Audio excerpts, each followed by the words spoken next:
Hey gamers! Welcome to my TNA walkthrough tutorial! Be sure to smash that like and subscribe button for more of your favorite content. Alright, now the viewer retention's dropped astronomically, let's start the video. The Nameless Anomaly is the most difficult raid in Windcraft, reserved for only the most skilled of players. One must assemble 3 of their most trusted, reliable friends if they should hope to ever overcome this endgame challenge. Only after forcing the rest of your party to part with their precious toll runes shall you embark on this journey. As soon as you're thrown in, you will be presented with one of 2 potential rooms, each with their own trials and tribulations. The first of which is the stump room. The key to getting through this room is to, as soon as you load in, spam right-click until you're on the platform before anyone else. Sit back and watch as your teammates kill all the big scary monsters for you like the pretty little princess you are. The second room is the berry room. The trick to this room is to not take the berry. In fact, don't do anything.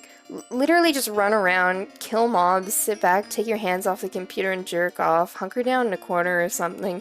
Your teammates don't need you. Wait the 30 or so seconds it takes for some dude with several thousand hours in a desert to chain lightning the last 5 void holes simultaneously, and cruise on to the next room. Once you've finished choosing your buffs and heading on through the portal, your next room may look something like this. This is the Run-Ender room, more commonly known as the Light room, or Dark room, or Romantically Dim room. What you'll want to do is wait for someone else to take the light. Once you're in the cave area, you're gonna have to put in the slightest bit of effort to not die here. If you stray too far from the light bearer, you'll start rapidly losing HP, and if 3 players die here, the raid automatically fails. You don't want the raid to fail. Much like a parasite keeping its host alive, you have to keep the raid alive if you want to reap those sweet, sweet mastery tomes at the end. The typical path through the room looks something like this. You'll want to get to the rock first, then head left past it, then right to the other corner of the room, and through a hole that should appear in the wall. There's some strategy involved in it, I don't know, I'm just a leech and this pretty much always works.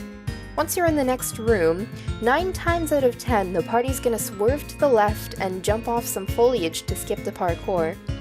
Just use your movement spell, it's not super difficult. Finally, the last room contains a beast or a hooligan you have to kill to progress.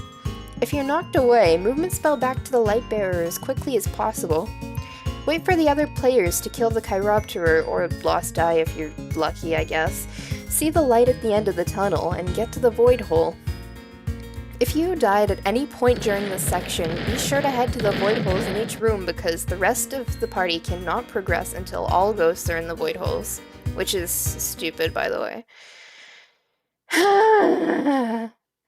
Honestly, much preferably to the light room, we have the soul root room, which may also appear as your second challenge.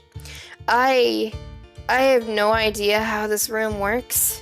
I just keep killing shit and offering souls to the altar until whoever's going in and out of the tree opens the altar.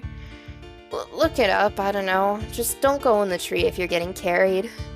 The final 2 rooms that may appear during your run are the Gather room and the Bulb room. For the Gather room, there are 4 challenges you must complete to obtain void matters, which you must collect and throw into the void hole to unlock it. I'm assuming you have dogshit survivability and DPS because you're watching this video, so take one of the parkour challenges. Get your void matter, run back to the void hole, right-click on it, and try your best to defend it while your teammates are away. Eventually, a fucked up looking dog will spawn, which will drop the final void matter upon death, allowing you to complete the challenge. Basically, for the bulb room, you turn around, sit your jiggling ass on the rock behind you and wait for the bulb keepers to appear so your unwitting goons can kill them. If you somehow wind up with a red bulb, you'll usually want to run it the leftmost blue one. When the blue bulb is fully charged, get near it and be teleported to the final buff room, which gives you shit like negative mana regen, minus walk speed, minus 300 health regen. The fuck is this shit? Take the least worst one and prepare for your toughest foe yet.